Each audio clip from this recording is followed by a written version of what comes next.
Remember, guys, this video is sponsored by GoLogin. Don't miss out. GoLogin is the best browser for multi-accounting. Link is in the description. Back to the video.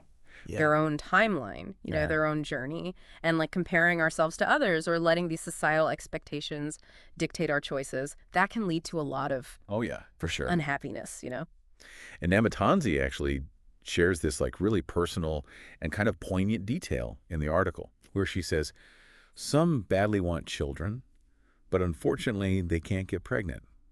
It's not fun to be asked about having children when you can't have one. Mm-hmm. It's heartbreaking to think about, like the pain behind those words, It is, and it highlights the importance of being mindful of the fact that, like, we don't always know what struggles people are facing beneath the surface. What might seem like, an innocent question or comment can actually be incredibly painful for someone who's dealing with infertility or other, personal challenges. Yeah, it's a reminder that sometimes the most well-meaning people Yes.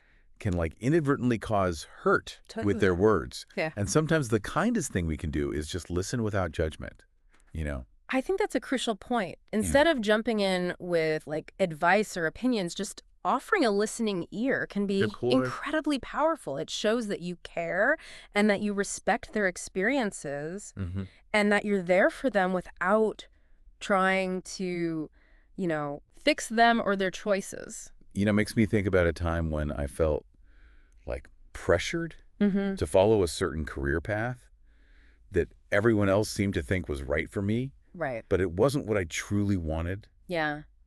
And it took a lot of courage to finally break free from those expectations. Good for you. And just pursue my own passions, That's a really powerful example. And it speaks to the fact that this pressure to conform, it isn't limited to just having children. It can extend to like all these aspects of our lives, from our careers to our relationships to even like our personal style. Absolutely. And I think Nabatanzi's story is such a powerful reminder that we all have the right to define our own happiness and success. We don't have to follow anyone else's script.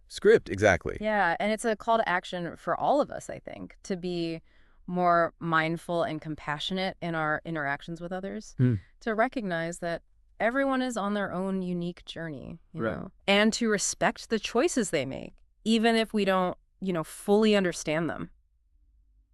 Hashtag TTS The Deep Dive episode 2024-11-27, part 3 of 3. I think what we can really take away from all of this, from Nabatanzi's story, is that we really do need to be mindful of the weight that our words actually carry. Yeah, it's easy to just kind of slip into like making these snap judgments or offering unsolicited advice. But as we've been discussing, like those seemingly harmless comments, they can have a real impact. Totally, especially when we're talking about these like deeply personal choices, like starting a family, Yeah, it's like that old saying, right?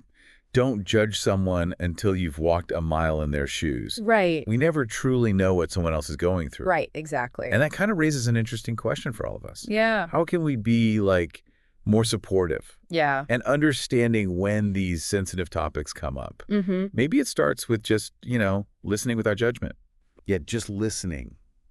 Like maybe instead of asking someone, when are you having kids? Right. Maybe just asking them, how are you doing? Yeah. And really meaning it. Really meaning it. Yeah, and really like being present. Yeah. And listening to their answer. Exactly. Sometimes just feeling heard and understood can make a